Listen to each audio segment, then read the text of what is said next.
We're speaking today with Dr. Quinyatta Mumford, founder of Village Public Health, a youth and young adult health care organization with a fresh approach. So Arkansas's STIs are on the rise, but the nation's STIs are declining. So what do you think is the biggest contributor to this gap, and how is the Village Public Health, your business, working to close it? All right. So when we talk about that, I want to just kind of level set. When we talk about STI, specifically, we're going to specifically talk about gonorrhea and chlamydia. When we look at the gonorrhea and chlamydia rates in Arkansas, it's predominantly among 13 to 24-year-olds.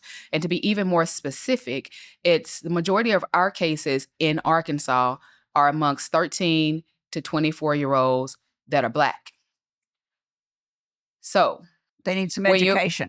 They need some education, but not just education. They need culturally relevant education.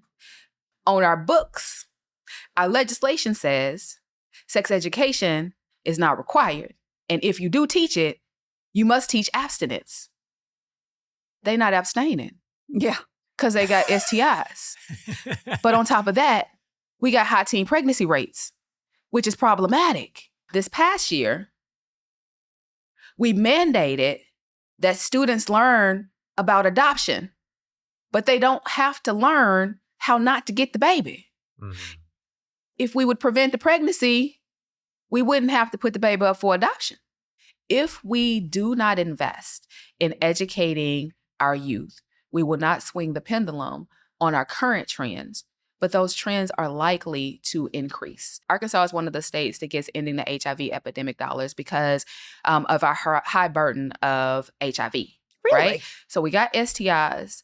When we have STIs, that puts us at risk for HIV because that means that you're not learning from your risky behaviors. And so your risk is elevated. But I want you to keep in mind, the data that we're looking at, those are cases. In order to be a case, that meant you had to go to the doctor. There are a lot of young people that are potentially asymptomatic that don't have the knowledge base or the resources in order to become a case. That means that they went to the doctor and they had a test and it was verified. So if we got people that are running around asymptomatic, then what do we think we're going to have in the long run? My opinion is that we have to get real. And although we are in the Bible Belt, our kids do have sex. Thank you. And so, just come on, let's quit putting our head in the sand. Let's stop They're going to have sex. They're going to have sex. You know, the other thing I want to say is a lot of this starts in the home. We It cannot keep blaming legislation on home training. Well, here's the thing, though.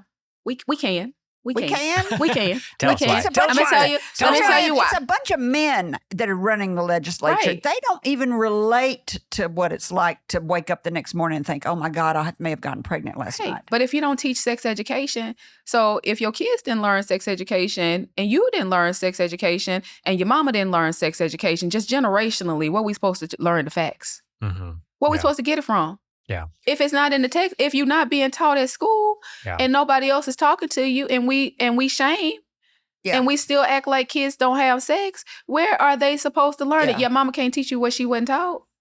And so that's where Village Public Health comes in. But mama knows now. I mean, mama has made enough mistakes that she knows now that mama has made enough mistakes. She's wise. She's grandma. She knows. Right. But there's differences, right? So because so many things have changed and they're getting information quicker.